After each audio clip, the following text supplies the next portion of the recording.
Isang paalala, ang video na ito ay ayon lamang sa aking sariling pananaliksik. Hindi ko nais na pilitin ang sino man na maniwala sa videong inyong matutunghayan. Kung hindi kayo kumbinsido sa mga impormasyon at taliwas ang inyong paniniwala sa kaalamang aking ilalahad, maaari kayong gumawa ng sarili ninyong pagsisiyasat para sa inyong kakontentuhan. Ang videong ito ay gabay lamang sa mas malalim na kaalaman at pag-intindi at hindi gawa ng isang profesional. Naniniwala ako na malaya tayong magbigay ng opinyon at suhestyon bilang malayang mamamayan ng Pilipinas. Maraming salamat po.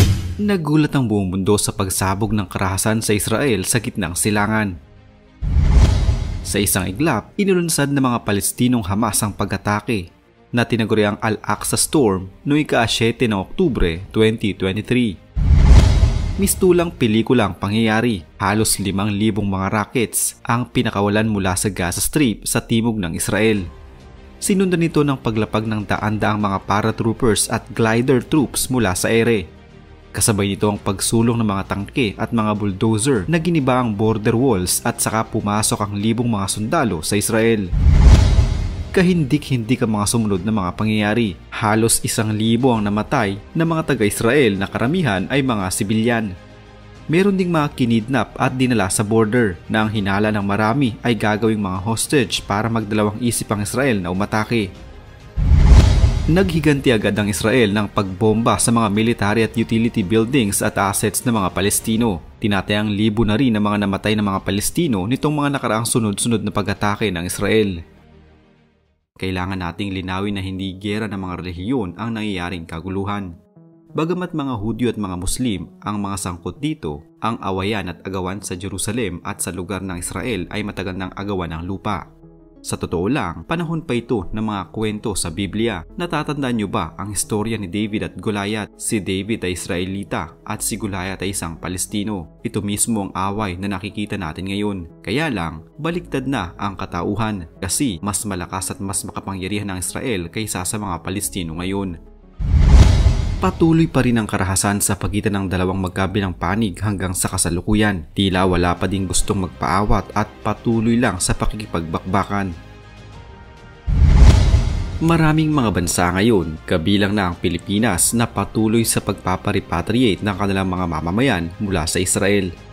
Sa mas tumitinding away sa pagitan ng dalawang bansa, mas maigi na umano na pauwi na lamang ang mga nagtatrabaho sa mga naturang bansa sa kani-kanilang mga bansa upang masiguro ang seguridad. Sa lumalalang tensyon na ito, may mga bansa na din na nagpaabot ng suporta sa Israel laban sa ginagawang pag-atake ng grupo ng Hamas. Sa nakaraan kong video, doon ay mapapanood nyo kung ano-ano mga bansa nga ba ang suportado ng Israel kontra sa Palestine. Kung may mga bansang nagpapakita ng simpatsya sa Israel, may ilan din namang mga bansa ang mas piniling panigan ng Palestine dahil sa alam nilang tama lamang ang ipinaglalaban ng mga Palestino. Ang mga lider ng dalawang pinakamakapangyarihang bansa sa Middle East na sina Iranian President Ibrahim Raisi at Saudi Crown Prince Mohammed bin Salman ay nagkaroon ng pag-uusap sa telepono sa kauna-unahang pagkakataon. At ayon sa kanila, dapat na umunong matigil ang kaguluhan sa pagitan ng dalawang panig sa lalong madaling panahon. Kasama sa ginawang klase ng pag-atake ng Israel ay ang pagputol nito ng supply ng mga pangunahing pangailangan ng mga residenteng naninirahan sa loob ng Gaza. Dahil dito ay dismayado din si Turkish President Tayyip Erdogan at sinabing hindi ito monopatas at may tuturing na hindi makatao. Bilang pakikiisa, nagpakita ng simpatsya at suporta sa mga Palestinians ang mga bansang nasa Middle East tulad ng Bahrain, Morocco, Turkey, Yemen, Tunisia, Egypt, Sudan at Kuwait. Ang Syria at Iran ay hinikayat ang mga Islamic countries na ipakita ang kanilang suporta sa mga Palestinians. Ito ay ayon sa isang balita mula sa Iran. Ayon kay Iranian President Ibrahim Raisi, Islamic and Arab countries as well as all free people of the world must reach a single position to stop the crimes of the Zionist regime against the oppressed Palestinian people. Sinusuportahan ng Iran ang ipinaglalaban ng mga Palestinians ukol sa kanilang nasasakupan. Kung matatandaan, ang militanteng grupong Hezbollah na nakabase sa Lebanon na ngayon ay kakampi ng Hamas sa pag-atake sa Israel ay pinopondohan at ginagastosan ng Iran upang may pagpatuloy ang kanilang operasyon. Iran ang siyang nagbibigay ng malaking tulong sa Hezbollah upang makapagpatuloy sa kanilang gawain mula sa pinansyal, training, weapons and explosives kasama pa ang political, diplomatic, monetary and organizational aid. Ayon kay Saudi Crown Prince Mohammed bin Salman ng Saudi Arabia, ang buong kaharian ay nakasuporta sa mga mamamayan ng Palestinians. Nananawagan din ang bansang Qatar na ayon sa bansang ito, Israel ang nagpasimula na magpalala ng kaguluhan na ngayon ay labis na nagpapahirap sa mga Palestino. Nagpaabot ng mensahe ang Qatar na hanggat maaari itigil na ng dalawang panig ang kaguluhan upang matigil na din umano ang Israel sa paggamit ng pangyayaring ito para sa pagpapahirap sa mga Palestino. Para naman sa Lebanon kung saan nakabase ang Hezbollah, sinabi ng kanilang gobyerno na hindi sila makikialam sa kaguluhan hanggat hindi sila ginagalaw ng Israel o ng sinuman. Ang bansang Egypt ay suportado din ng Palestine. Sa katunayan ay nagbibigay sila ng humanitarian assistance para sa Gaza. Mariin ding kinundina ng bansang ito ang ginawang pagpapaalis sa mga Palestinian sa hilagang bahagi ng Gaza Strip. Nilinaw din ng mga bansang Saudi Arabia, Iran at Qatar na hindi na lamang nila basta suportado ang Palestine kundi kinundi na din nila ang ginagawang tila hindi magandang trato sa mga Palestino ng Israel. Isa pa sa mga kilalang bansang suportado ang Palestine ay ang Canada. Hindi kagaya ng mga Arab countries, kinundi na ng Canada ang ginawang marahas na pag-atake ng Hamas sa Israel. Subalit ang kanilang suporta ay nasa Palestino pa din dahil umano sa mga sibilyang nadadamay sa Gaza Strip, bunsod ng kaguluhan.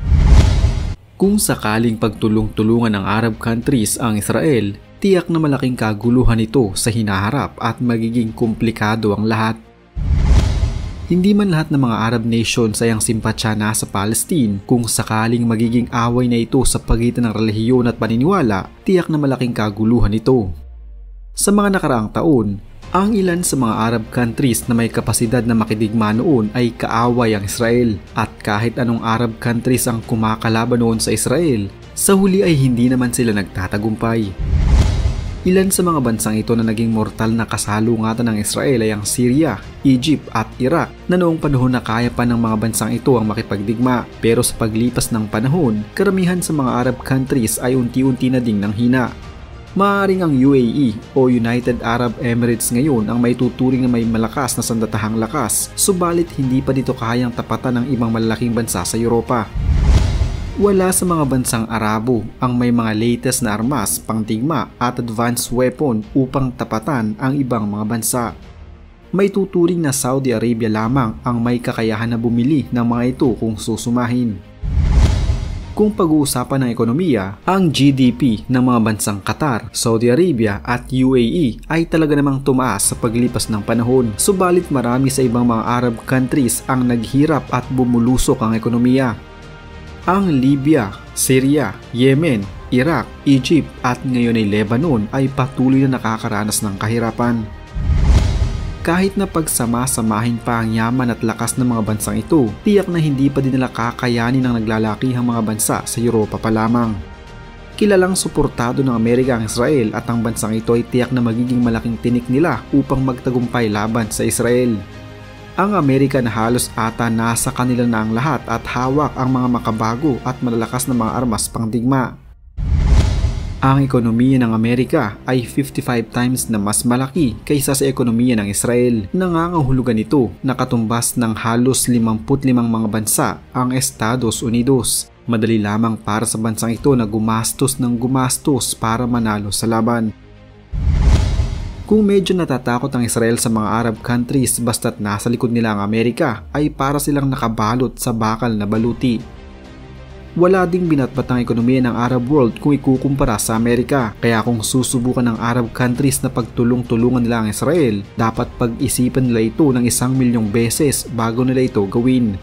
Bukod kasi sa babanggay nila ang mga European countries, para din silang kumuha ng batong ipupukpok sa kanilang mga ulo kung kakalabanin nila ang Estados Unidos. Isa na namang kwento ng pagbabalik tanaw sa kasaysayan ang naitampok natin ngayon.